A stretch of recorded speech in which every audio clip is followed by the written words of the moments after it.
நம்ம big pass சீசனோட Saturday ஹேப்பனிங்ஸை பார்க்கலாம் வாங்க. இந்த சாட்டர்டே எபிசோட்ல என்னென்ன நடக்குது டீட்டெயிலா பார்க்கலாம். ஃபர்ஸ்ட் எடுத்தோடனே நம்ம கமுர்தீனை ரோஸ்ட் பண்ணிருக்காங்க. அந்த பிராங்க் பண்ணனால இவங்களுக்கு ரோஸ்ட் வந்திருக்கு. எல்லாம் நினைச்சிருப்பாங்க இவங்களுக்கு எல்லாம் பாராட்டு கிடைக்கும் அப்படின்னு சொல்லிட்டு. ஆனா இவங்களுக்கு ஒரு பெரிய ரோஸ்ட் வந்திருக்கு. அது கமுர்தீனுக்கு மட்டும் பயங்கரமான ரோஸ்ட்னு சொல்லிட்டு இருக்காங்க. எபிசோட்ல தான் எவ்வளவு ரோஸ்ட் வருதோ அப்படின்னு எல்லாமே தெரியும். அது மட்டும் இல்ல இந்த ப்ரோமோலையும் தெரியும். அடுத்த ப்ரோமோல இருக்கு, அடுத்த ப்ரோமோல வரும்னு நினைக்கிறேன்.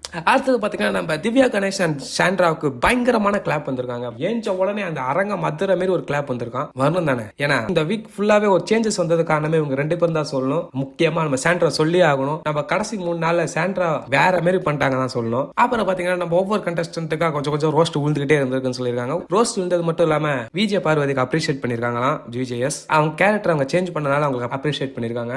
இன்னைக்கு நிறைய பேருக்கு ரோஸ்ட் இருக்குன்னு தான் சொல்லியிருக்காங்க.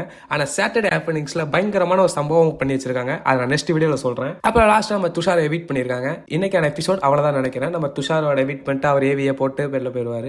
ஆனா நம்ம சாட்டர்டே தரமான சம்பவம் இருக்கு. நான் நெக்ஸ்ட் வீடியோல உங்களுக்கு சொல்றேன். மறக்காம சேனலை சப்ஸ்கிரைப் பண்ணிக்கோங்க. பெல் ஐக்கானை கிளிக் பண்ணிக்கோங்க. ஹைப் பட்டன் இருக்குன்னு சொல்றாங்க, அதையும் கிளிக் பண்ணிக்கோங்க.